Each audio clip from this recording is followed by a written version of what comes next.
Hi guys, the Forgetful Scholar. Let's chat about books. So this week is Widdershins Know Its Own, Sinkholes, and the Protectorate of the Vessels. So the first one is a little bittersweet for me because it's the last one, and it's this one, Deosil. a Whyborne and Griffin novel 11 by Jordan L. Hawk. I'm sad that it's over. I know there's a few like short stories and everything about them. I might check it out if I missed the couple.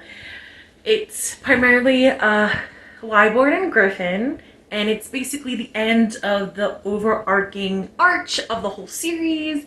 And I thought it was a fantastic end. And basically, from like page one to like the epilogue, it's basically a war.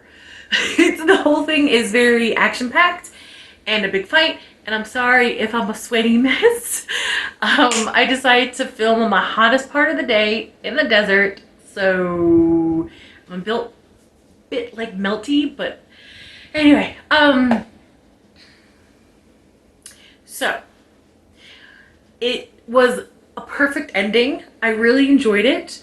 I loved the big fight scene. I loved the ending of the fight scene. I loved the ending and the all of it. I loved all of it. I give this book 4 stars, and overall the series of Whyborne and Griffin is a 5 stars. It's fantastic. So let's see. They're on their way back from England from the last book, so it's a direct continuation of the last book, and they can't get back home into Widdershins just yet because the cult has taken over, and so they have to kind of sneak in. Where they realize the cult has been like surrounding Widdershins for a very long time, and they bump into someone who is perfected. And I couldn't help but think of like conversion therapy, because this woman, you know, she was perfected, so basically all her imperfections are gone, but also all her wants, everything's gone. Like, she's kind of hollowed out and kind of turned into a sheeple, basically. And, you know, one line was like, you know, she was always wild, and she, you know, was never quiet, and she always had thoughts for other women that she should have for her husband, but now she's perfected, and everything is good. And I couldn't help but think it was like a metaphor for the standard of what's normal, you know what I mean? In society, at least in American society, the standard normal. And if there wasn't a metaphor in that, then I'm just reading into it. But this writer's fantastic. I really enjoy everything they've put out, and I really love this series. So they get into Widdershire, and it's a Widdershins, and it's a huge, and it's just a battle. Like, there's just some really touching parts, and yes, you do lose some characters that have been in the story for this whole time. And like, it was just, I don't know, I found it very emotional. I love the ending, and also I'm sad that it's over because I really enjoyed these two, and how they defeated the Eldritch Outer Gods. It was amazing. And I just realized I didn't say this is MM historical, paranormal, Cthulhu, H.P. Lovecraft lore romance. Sorry about that. I got so excited. I got ahead of myself. Sorry about that. So yeah, like, I don't want to give too much away, because it is the last book and it is phenomenal. I just loved everything about it. I really did. I just love everything about it. I'm gonna miss it. So that's that one, because it is book 11. So I don't feel there's a lot I could talk about without giving everything away. I love the ending. I'm gonna miss these guys. Everything's great. And again, the running themes were, Whyborne's not the norm in this time, and all this kind of stuff, and found family, and I think redemption for the dad too, Niles. You know what I mean? Because in the first book, he tried to destroy the world. Yet at the same time, he didn't hesitate to welcome Griffin into his family as Whyborne's partner. Whereas Griffin's family, they were like God-fearing, good people that would never end the world. But the moment they found out Griffin was homosexual, it was the devil's work, and they didn't want anything to do with him. So it's just these fantastic themes. You know what I mean? I love it. This is why I love indie writers. I just love it. You know, I do. I loved it. Fantastic. I'm gonna miss them. I feel like I'm not saying enough about the book, but then what can I say? You know, it's the last one in book 11, and I don't want to take things away. I don't want to spoil things that you might want to, you know, find out for yourself, but it definitely is a fantastic series. I highly recommend it. 5 stars. I'm gonna miss them. It was wonderful, and the writer continuously surprised me throughout every story about these themes that they put in, you know. And like anytime someone tells me like, oh, romance is a fluffy genre, there's nothing serious about it, I will always point them to the series because there's just layers, you know, and it's wonderful. Okay. The second book is MM Contemporary Sci-Fi Monster. Yeah.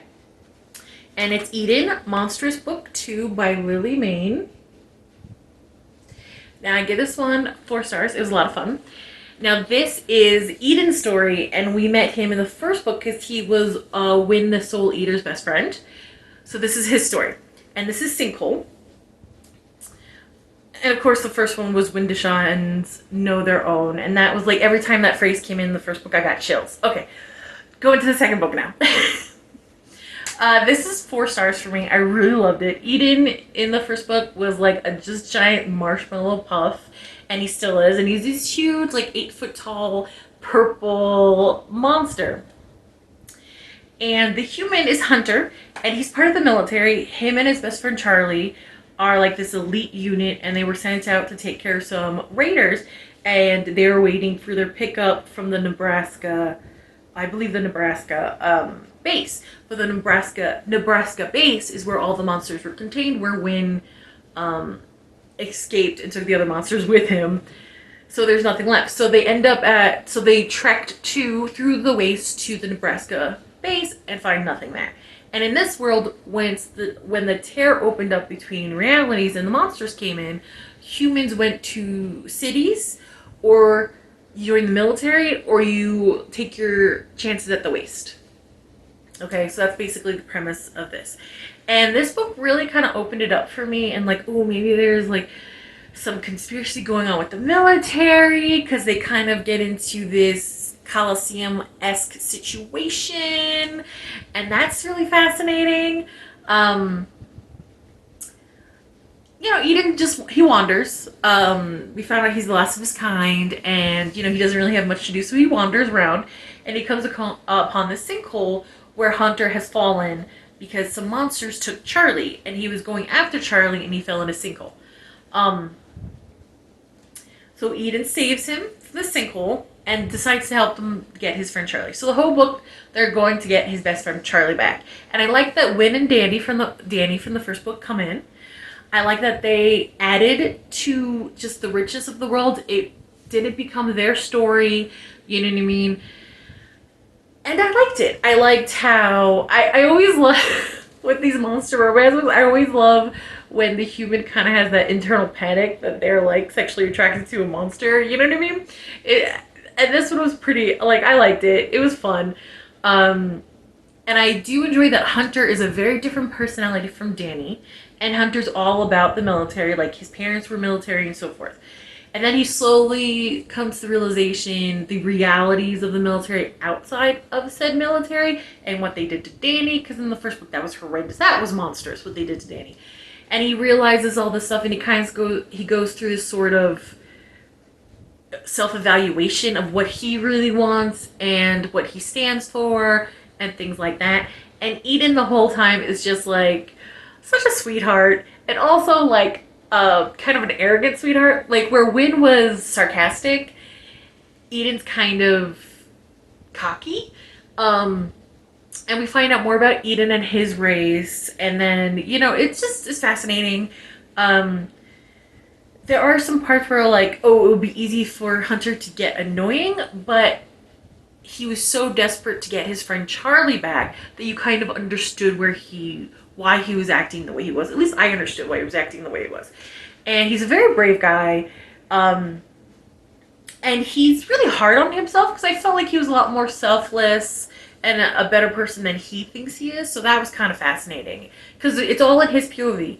So the fact that I'm reading it and how like down on himself and how he's like, you know, oh, I can't believe this, can't believe I did this. And I'm just sort of like, man, I think you're a lot better person than you think you are. So that was great that the author kind of got me to that place. Like I cared enough about Hunter to be like, oh, you're being a little hard on yourself, be a little being relaxed, you know, so I enjoyed that.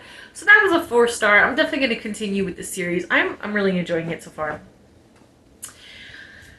So the third book, and the thing is, it came up on my recommended after I finished the Edin book. No, actually, after I finished the Born and Griffin book. So I'm not sure if it's a romance, if that is a romance. And this is the the Protectorate of the Vessels. I could speak words. Yeah. And this is, I don't know if it's MM. It is contemporary. Again, like usually, I didn't check if it was romance. It just, the blurb sounded so interesting that I just dove in. Inherited Djinn and Bourbon, book 1 by Audrey, Brice. And I had a lot of fun. I enjoyed it. It's 3 stars. I'm going to continue with the series. So basically, William or Bill inherited his Uncle Harry's antique shop. And with that, whole mess of problems. There is a shop girl. Her name is Hemlock, and she's a witch, in case you couldn't pick that up from her name. I was like, okay, that's a little on the nose, but that's fine. And there's a Djinn in the basement that apparently he inherited, because apparently he is now the Protectorate of the Vessels, and the Vessels are the Djinn.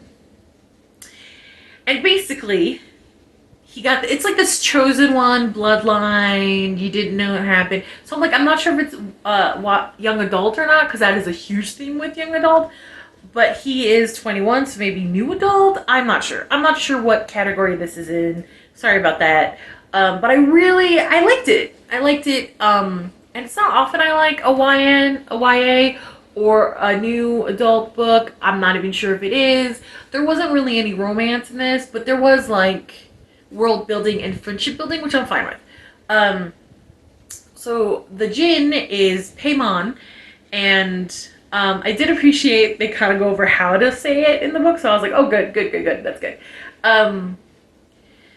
Basically, there is a group of Christian zealots, and no offense to any Christians that are watching, it's just what's in the book, that believe Djinn are demons, and they're going to release them from the bottles and exorcise them. But there are some Djinn that should never be released to protect humankind, and Paimon was helping Harry collect the Djinn, keep them from the occultists, so they don't accidentally unleash the end of the world. Even though they think that they're saving humanity, they're on the verge of destroying humanity. And Bill is like the last of the line, and it's kind of like his sworn duty to help. And for most of it, he seems to be going along for the ride, which, like, he's 21. He fell into this. He had no idea what was going on. He doesn't even, 21, you don't even know who you are. So I didn't mind him being, like, confused and just following along what Hemlock and Paimon wanted him to do, because of course. I did like that eventually in the book he kind of like, well, this is what I think we should do. Like, he started to come into himself, and apparently the Protectorates have their own magic. And his uncle had the magic, the ability of persuasion. And I really like Bill's ability. I think it's very new. I haven't read anything with this kind of power before. I like it. It's a lot of fun. I like the lore in this. It's a lot of fun. I enjoyed myself. Like, nothing stood out to me except, like, I haven't read a paranormal book with a Djinn yet. So I don't really have experience in that kind of section of monster paranormal books, but I enjoyed myself. I liked it. I thought there was a couple things that were funny. I like that, you know, he was kind of like, even though Henry was a distant relative, you could see it still kind of bothered him that he didn't know. Stuff like that. I think the mom in this book annoyed me the most. But we are from Bill's POV, and he's a 21-year-old, and his mom is like helicoptering. So, of course, we're going to be annoyed by her because it's his POV and he's annoyed by her. So, that worked out. You know what I mean? I gave it 3 stars, and I think I'm gonna see more of this series where it goes. Even though there was no romance, there was sort of a good, like, stabilizing friendship between Paimon and Bill, and that's fine. Do I kind of hope it's romance? Yeah, because it would be interesting to see how they build that up, considering Paimon kind of thinks sex is like a weird human thing. So I think that'd be kind of interesting. I don't know if it is or not, but I think I'm going to continue reading because I got hooked. I want to know what happens. So that's it for this week. I know it was an MM heavy week. Sorry about that. It's just I've been putting off reading the Whyborne Griffin book 11, not because I didn't want to finish the series, because part of me did and part of me didn't. So I was just like, okay, I gotta get it done this week. So anyway, that's it for me. I don't want too much time for me to get back to real world. Like, comment, subscribe, and I'll see you later. Bye.